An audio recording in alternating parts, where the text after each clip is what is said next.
आज मैं फिर आपके सामने एक नए टॉपिक के साथ, topic isotopes.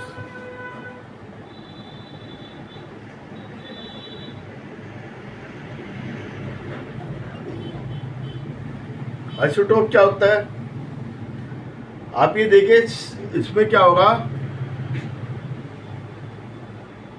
Same atomic number और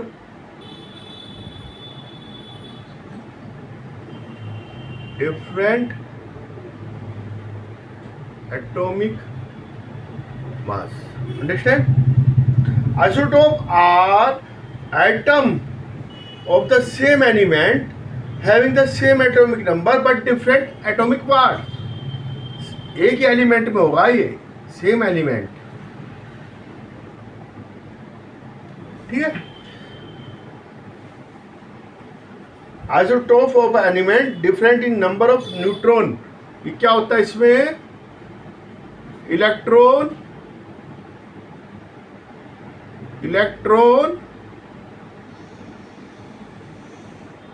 इजिकल टू प्रोटॉन, ये बराबर होते हैं, ठीक है, बट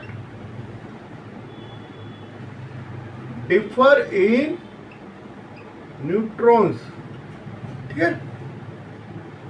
अब ये क्लोरीन के हम देखते हैं दो आइसोटोप होते हैं, एक 17Cl35 और 17Cl37, ठीक है। ये एबेंटली पाए जाते हैं, ठीक है। लेकिन क्या है कि ये एटॉमिक मास इनका अलग अलग है। आप ये देखिए कि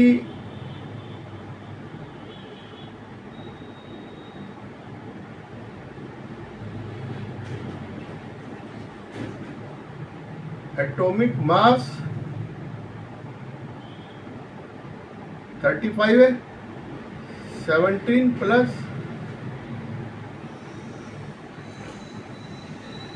18, ठीक है, ठीक है। और इसमें कितना हुआ, एटॉमिक मास 17 प्लस ये मास का एक है प्रोटॉन, ये है न्यूट्रॉन 20, ये कितना हुआ 37, ठीक है। तो न्यूट्रॉन अलग अलग होते हैं। इसमें न्यूट्रॉन की जो क्वांटिटी है, जो उसका नंबर है, उस पर डिपेंड करता है। अब आइसोटोप हो रही है, समझ लो, ये जो है प्रोटॉन, न्यूट्रॉन, इलेक्ट्रॉन। प्रोटॉन कितना है इसमें 17,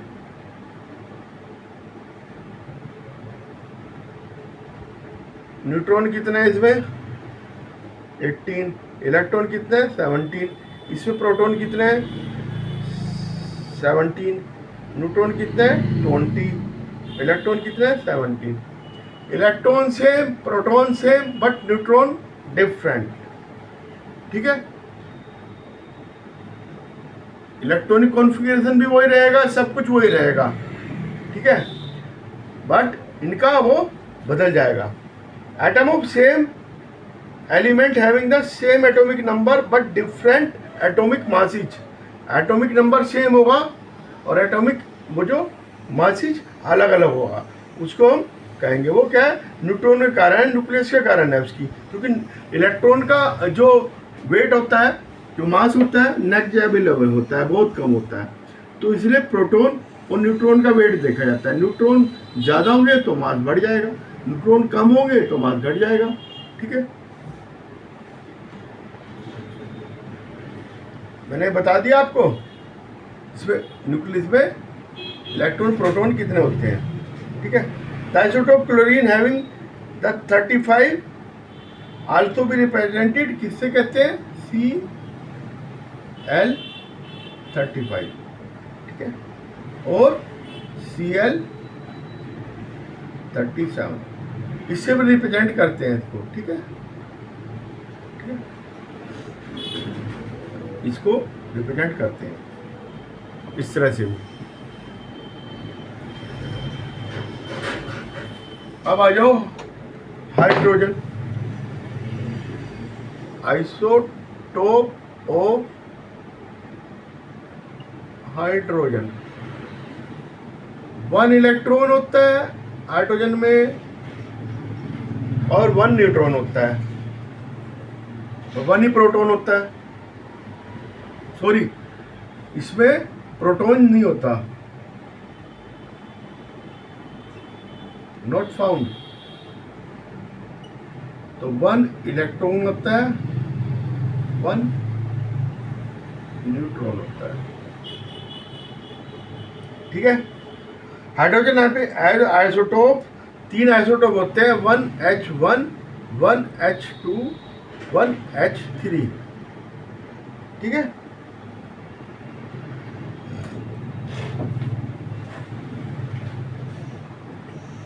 हाइड्रोजन जो मेन होता है, इसको तो हाइड्रोजन से ऐसे भी हम लिख सकते हैं 1H1 है, ठीक है। लेकिन इसको कहते हैं, ये तो ऑर्डिनरी हो गया, प्रोटियम, ड्यूटीरियम, और ये ट्राइटीरियम, ठीक है। प्रोटियम, ड्यूटीरियम, ट्राइटियम, ठीक है। इसको डी से रिप्रेजेंट भी करते हैं, इसको टी से भी करते हैं। अब ये देखिए कि ये प्रोटॉन,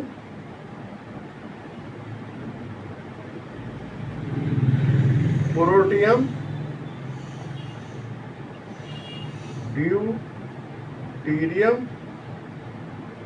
ट्राइटियम, इसमें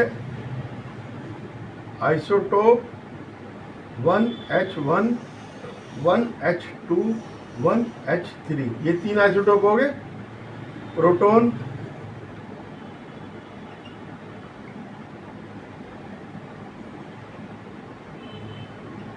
न्यूट्रॉन, इलेक्ट्रॉन। इलेक्ट्रॉन तीनों में सेम है, प्रोटॉन तीनों में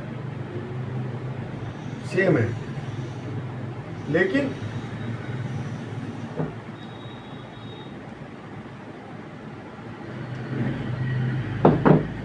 न्यूट्रॉन इसमें 0 है, इसमें न्यूट्रॉन 0 होता है, ठीक है।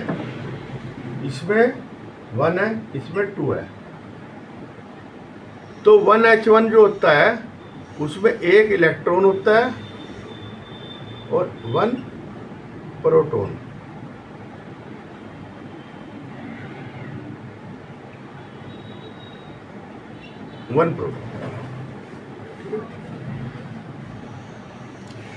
तो ये हाइड्रोजन का है, क्या हो गया। अब मान लो हम ये देखते हैं,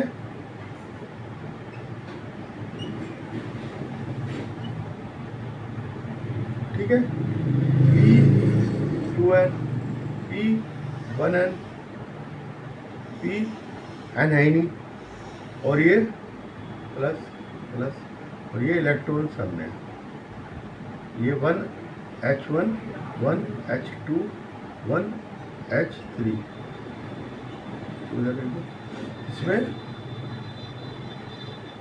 न्यूट्रॉन 0, ठीक है। अब आइसोटोप ऑफ कार्बन,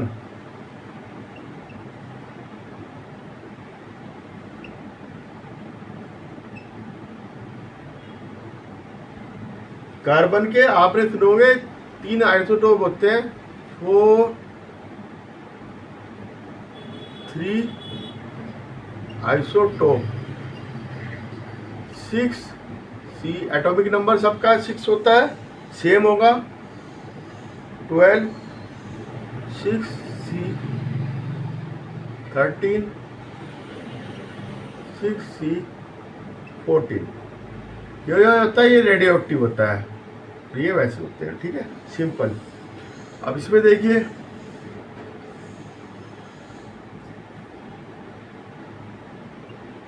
न्यूट्रॉन कितने होंगे, 12 माइनस 6 इजिकल टू 6। इसमें कितने होंगे न्यूट्रॉन, 13 माइनस 6 इजिकल टू 7। ठीक है, इसमें 7 होंगे, इसमें 6 होंगे, और इसमें कितने होंगे 14 माइनस 6, ये न्यूट्रॉन है, इसमें 8 न्यूट्रॉन अलग अलग है। ठीक है, अब आइसोटोप ऑफ ऑक्सीजन,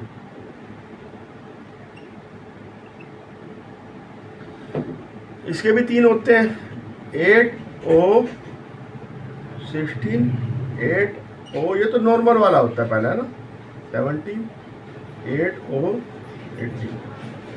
ठीक है, इसमें एटॉमिक नंबर सेम है, एटॉमिक मास डिफरेंस है। इसमें न्यूट्रॉन कितने होंगे 16 minus 6 is equal to 6, 17 minus 6 is equal to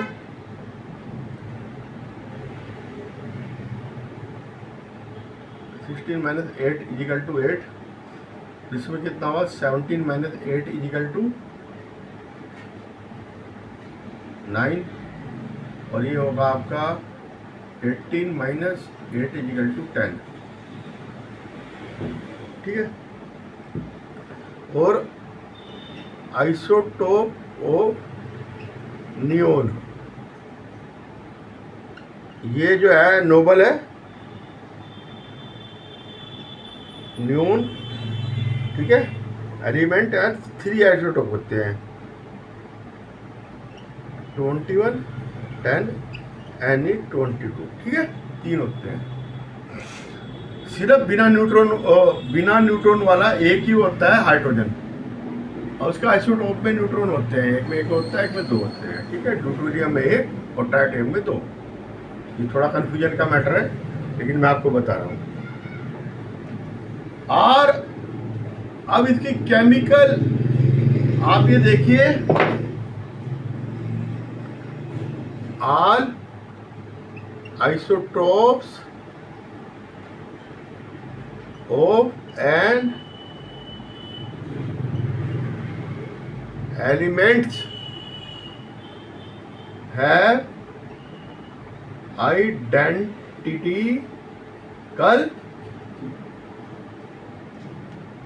chemical properties। सबकी केमिकल प्रॉपर्टीज सेम होगी। क्यों? क्योंकि केमिकल प्रॉपर्टीज एटॉमिक नंबर पे डिपेंड करती है, मतलब इलेक्ट्रॉन पे डिपेंड करती है। इलेक्ट्रॉन जितने आउटर मोस्ट सेल में होंगे वही रिएक्शन करेंगे, वही केमिकल रिएक्शन करते हैं। जो आउटर मोस्ट सेल में इलेक्ट्रॉन होते हैं वो सब में सेम है, एटॉमिक नंबर सेम है, इलेक्ट्रॉन सेम है, इलेक्ट्रॉन की क्वांटिटी पे कोई फर्क नहीं पड़ता, प्रोटॉन की क्वांटिटी पे कोई फर्क, लेकिन न्यूट्रॉन ही अलग अलग होता है आइसोटोप में, बस, है ना। तो इसलिए जो वैलेंसी इलेक्ट्रॉन है, इलेक्ट्रॉन सेम,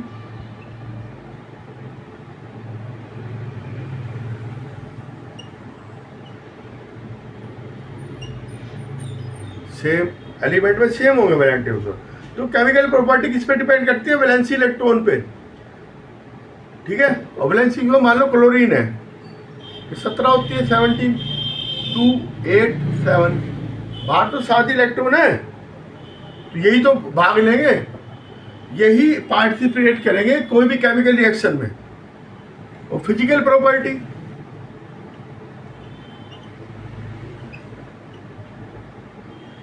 ये चेंज होंगी, क्योंकि ये किस पे? एटॉमिक मास पे डिपेंड करते हैं। और ये क्या करती थी केमिकल प्रॉपर्टीज? Atomic number. ठीक है, एटॉमिक मास पे निर्भर करती है। एटॉमिक मास अलग अलग होगा तो उसमें केमिकल प्रॉपर्टी भी जैसे BP boiling point, MP melting point, और या फिर इसका डेंसिटी। हैवी होगा तो ज़्यादा डेंसिटी होगी, कम होगा हैवी तो कम होगी डेंसिटी। ठीक है, ये डिपेंड करेंगी इस पे।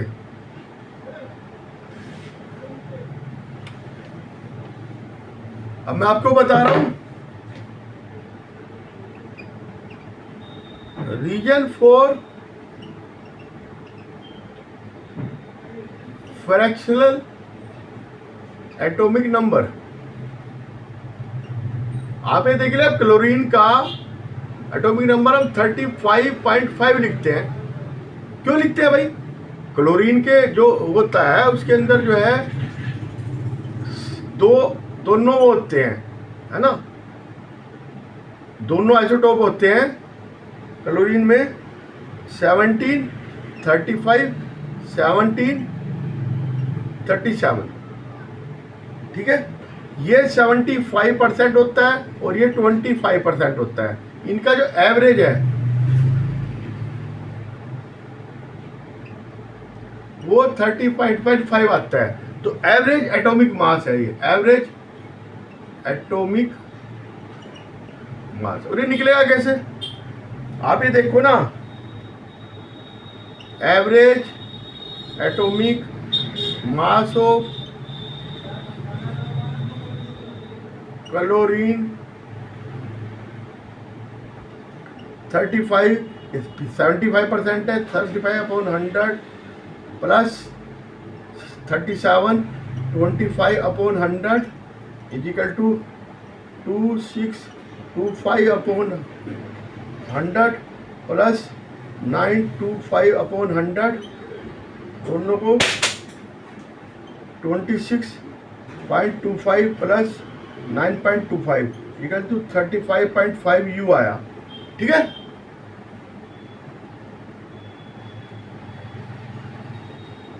इसलिए आता है फ्रिक्शन में, क्योंकि दोनों कोई भी जो आइसोटोप वाले वो हैं वो क्लियर उसमें नहीं होते कि क्लियर यही होगा, कार्बन 12 होगा। उसमें कार्बन में 12, 13, 14 सारे मिले रहते हैं।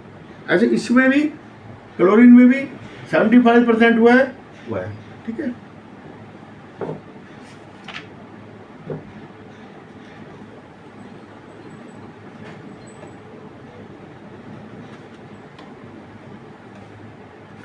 अब मैं एक प्रॉब्लम पूछ रहा हूं।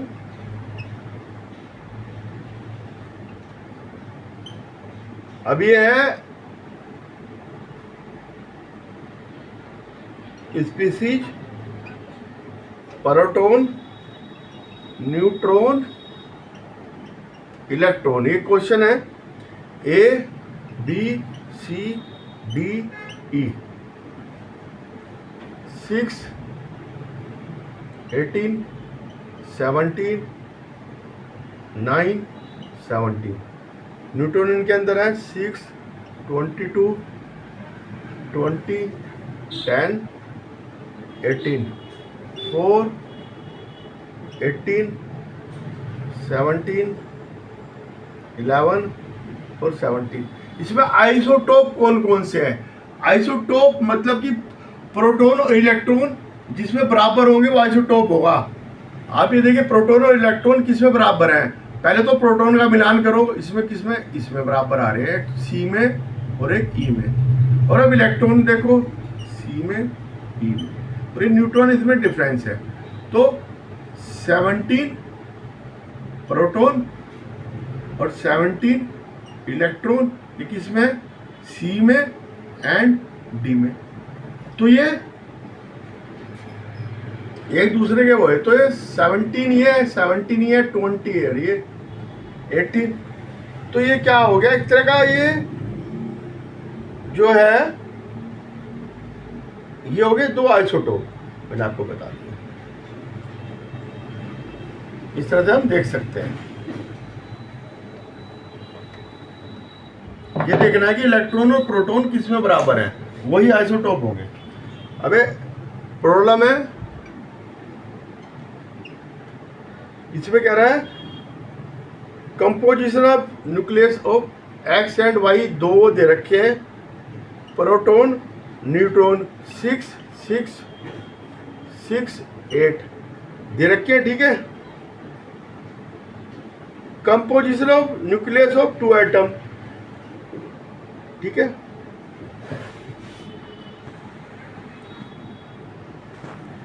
मास पूछ रहा है दोनों के। है ना।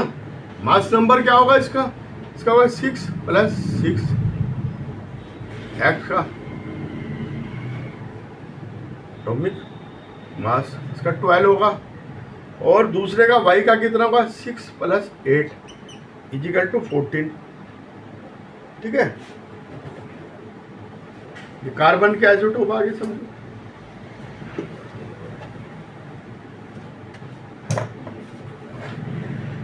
ठीक है, अब एक क्वेश्चन है, ये x है कोई एलिमेंट कंटेन 8x 16 और 8x 18, ये दो है इसके अंदर।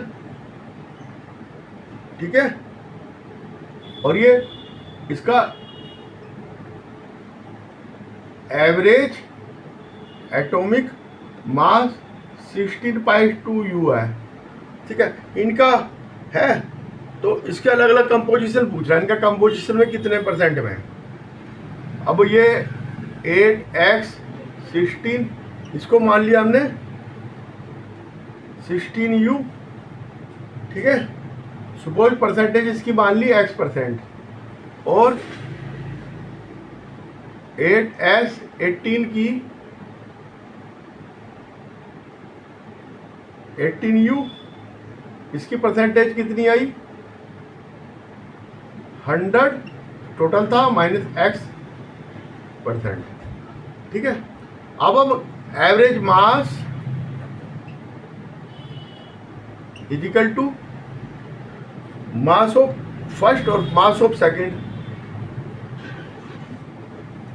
16x/100 plus 18 100 - x/100।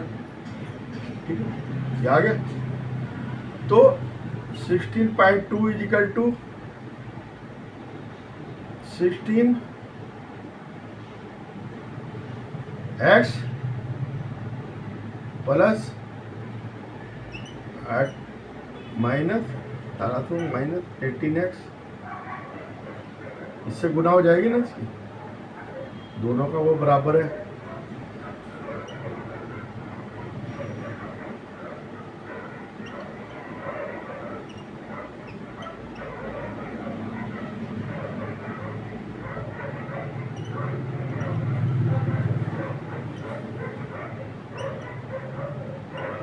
नब्बे आ गए। अब मैं आइसोटोप की एक और टाइप पढ़ा रहा हूं, जिसको कहते हैं रेडियो एक्टिव आइसोटोप। अब ये दो तरह के होते हैं आइसोटोप, एक स्टेबल होते हैं और एक होते हैं non stable.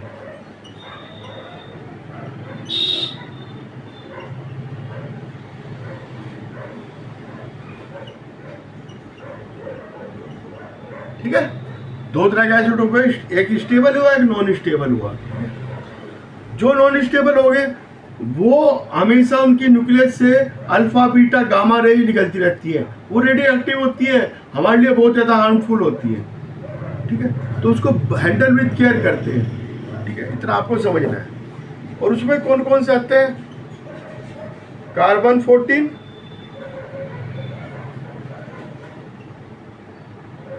Arsenic 74, sodium 24, iodine 131, cobalt 60, uranium 235। Uranium 235 application क्या होती है इसकी यूरेनियम की, ये रिएक्टिव जो रिएक्टर होते हैं, बड़े बड़े थर्मल रिएक्टर जो होते हैं उसमें प्रयोग करते हैं हम इससे बिजली बनाते हैं। बिजली कैसे बनाते हैं, इसको हम इसके ऊपर लो न्यूट्रॉन की इसके ऊपर बारिश करते हैं यूरेनियम के उस पर। तो जब बारिश करेंगे ये दो में टूट जाती है, न्यूक्लियस टूटती है तो बहुत सारी हीट देती है। हीट से हम क्या करते हैं, स्टीम बनाते हैं। स्टीम से क्या है, फिर हम वो चलाते हैं। स्टीम से क्या चलाते हैं, वो जो चलती है डायनामो, डायनामो से फिर बिजली बन जाती है। ठीक है, इस तरह से जो पावर प्लांट होते हैं बड़े बड़े, उनमें यही काम आता है। रेडियोएक्टिव यूज है ट्रेस और काया कैंसर में भी काम आता है। क्या ये गामा रे छोड़ते हैं, तो गामा रेज हमारे लिए बहुत बढ़िया। कोबाल्ट 60 काम आता है, ये गामा रेज छोड़ता है। तो गामा रेज छोड़ने की वजह से इसका उपयोग करते हैं कैंसर में, कैंसर के सेल को डेड कर देती है गामा रेज, ठीक है। और जो क्या में करते हैं, पेट्रोलियम पाइप कहीं फट रही हो तो हम इसका करते हैं, इसमें रेडियो एक्टिव वो छोड़ देते हैं, ठीक है। कोई अपना लीकेज देखने के लिए तो हम क्या करते हैं, इसमें पाइप में गैस पाइपलाइन हो चाहे वो दूसरी हो, उससे क्रैक वगैरह देखने के लिए रेडियो एक्टिव सब्सटेंस को इसमें छोड़ देते हैं, रेडियो एक्टिव सब्सटेंस। और एक ये होता है, ये मीटर होता है इसका, ये मैन पकड़ लेता है इसका मीटर, ये मैन ने पकड़ लिया मीटर, तो इसमें रीडिंग आ जाएगी। जहाँ पे भी वो लीकेज होगी तो वो रेडियो एक्टिव सब्सटेंस वो करेगा लीकेज, है ना। इसको हम कहते हैं गाइगर। गाइगर से हम देख लेते हैं कहाँ पर है। अच्छा, और थायराइड में भी काम आता है, तो ये देखिए कि जो आयोडीन 131 है वो थायरोक्सिन बनाता है, थायरोक्सिन बनाता है, पूरे बॉडी में काम करता है, थायराइड हार्मोन, ठीक है, थायरोक्सिन। तो उसमें भी हम आयोडीन 131 का प्रयोग करते हैं, ठीक है। इस तरह से आज का ये पूरा वाइसोटोप आपको जैसा लगा मुझे बताइए। मेरे चैनल को सब्सक्राइब कीजिएगा, लाइक कीजिएगा और जरा ध्यान से पढ़िएगा, ठीक है, सुनिएगा आराम से।